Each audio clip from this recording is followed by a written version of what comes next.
So everybody's talking about freemium as potentially being the best way to grow your community, especially your Skool community.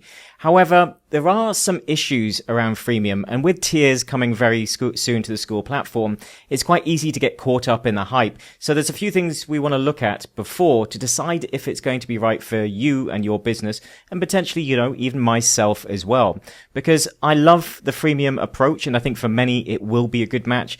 But for many, it might not be the best idea. So in this video, I'm going to take you through the pros, the cons, and some strategies that may work for you moving forward, meaning that you can do both freemium and then potentially maybe, if you wanted to, just paid afterwards.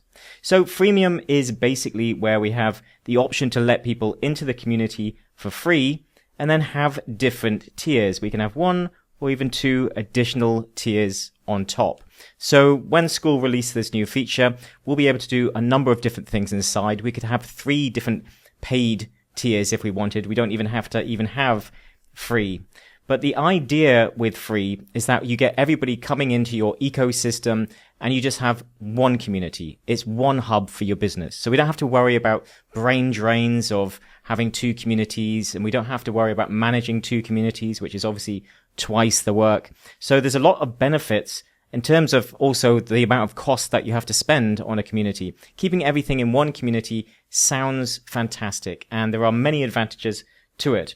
So you can have this set up so that it can unlock particular courses for people. So maybe in free, they get access to maybe a 7-day small program or some type of workshop or something.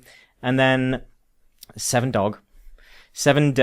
And then otherwise, if they upgrade to, say, the next package, then you can unlock some courses and some calls and events for them as well. And then so on. If you had a VIP or high ticket program, you could then unlock even more for them again. And you also have some additional functionality in terms of being able to, so far that we know about, being able to unlock courses based on either paying or grinding away at it. So sort of gamifying it. So you could say, okay, you can upgrade to premium and it'll unlock all of this stuff and these calls as well. Or if you want to unlock this one particular course, you can also grind your way forward all the way up to a certain level within the community. So it gives us a lot more options in terms of gamification, which I think is going to be a nice feature for many. So all of these things make freemium sound incredibly appealing, because what is potentially the downside? Sort of Lord of the Rings style, it is one community to rule them all. So one community for all of what you do. It is literally your one-stop hub. But here is where the problems start. Because when you have everything mashed together and it's all in one spot, you also have there's no features yet in Skool, and I can't see them coming anytime soon in terms of separating up the actual part here. So the feed, the community aspects, the posting, the commenting, the categories, all of this, we can't really separate this part here. So because we can't separate this part here, there's no exclusive area and there's no way to utilize the Skool community itself for, say, working with cohorts, or if you're working with other people. It all has to be either done in the calls or in DMs, but there's no real way for you to actually do it in here without everybody seeing what's inside. So it's just one big melting pot of people all in the same space. And this can be good in some ways because people may actually see what's going on. They see people getting results. They see people asking questions. There's more activity. So there's a lot of benefit to this, but there is no exclusive area.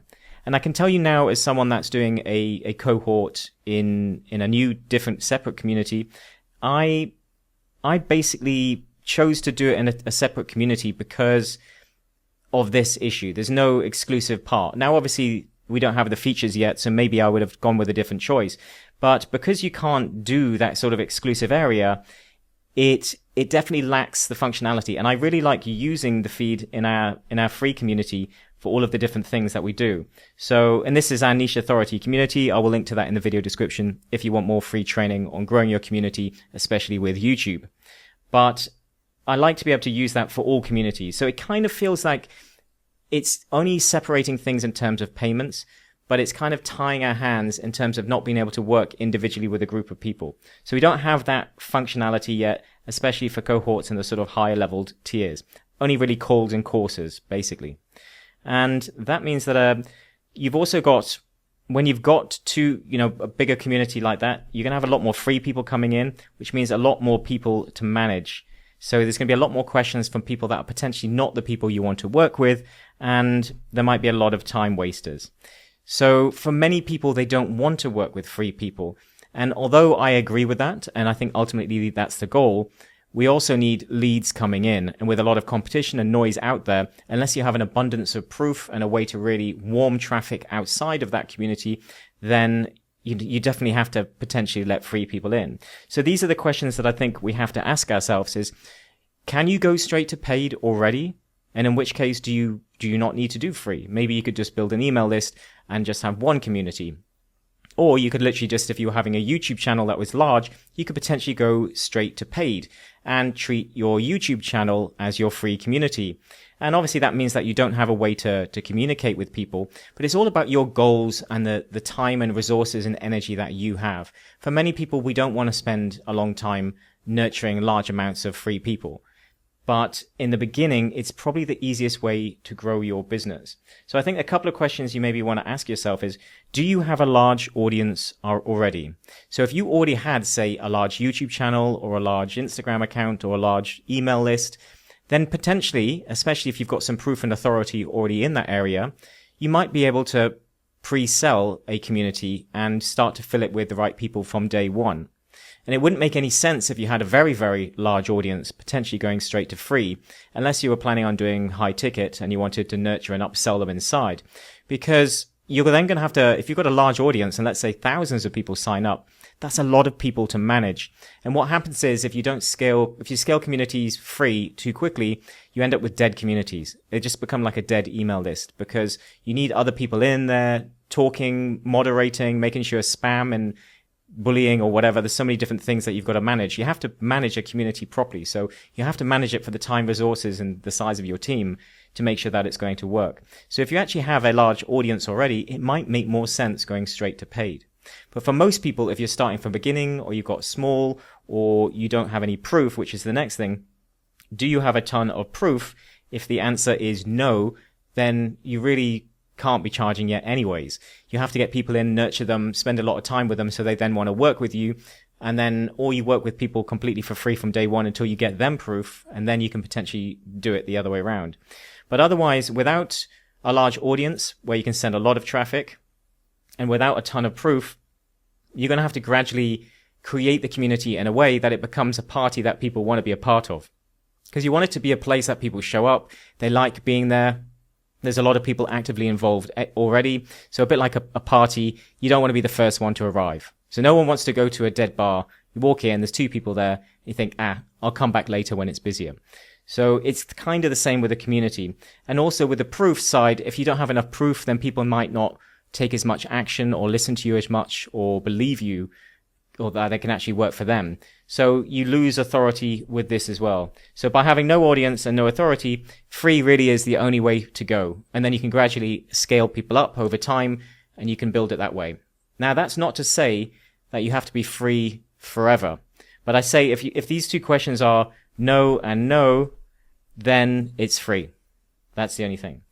But however, the options are obviously free to paid. So if we do the freemium model, then it's just free inside, and then over time you find ways to make it paid. And those could be with paid courses, it'd be the paid tiers in future, and a variety of different things that you could do inside. And maybe you could do breakaway cohorts as well and set up either temporary communities, or you could do the second community, which is what everybody's been doing anyways, which is the free to paid, which obviously has the issue of a brain drain. But you can then have the strategy as well that you can say, well, I'm only going to do this for a limited amount of time because I don't actually want to long-term work with free for the most part. So maybe you build up the free and then you filter people into the paid. And then eventually, when you've got enough people in here, you've got an abundance of proof, and you've got lots of active people inside and they're paying and the retention's good and the system's working and it's just all coming together nicely, then if you wanted, you could actually just close the free and only focus on the paid. Just stick to having a paid one only. So you don't have to do free forever. And then what you could potentially do with this later on is switch this to some sort of email. So then it's like a lead magnet of some kind. Or it could be, say, a workshop or masterclass, sort of webinar style, where you've got something free on the front end that then filters people towards this to get them to sign up, maybe for a free trial or something like that. So at some point you could say, well, this free one is an absolute ton of work, but I'm only going to do that for a limited amount of time. And then singly, I'm just going to have one community and I'm going to focus on that. And it's going to be, say, filtering my audience from YouTube to my paid community. And then that's it. And we're not going to manage multiple communities anymore.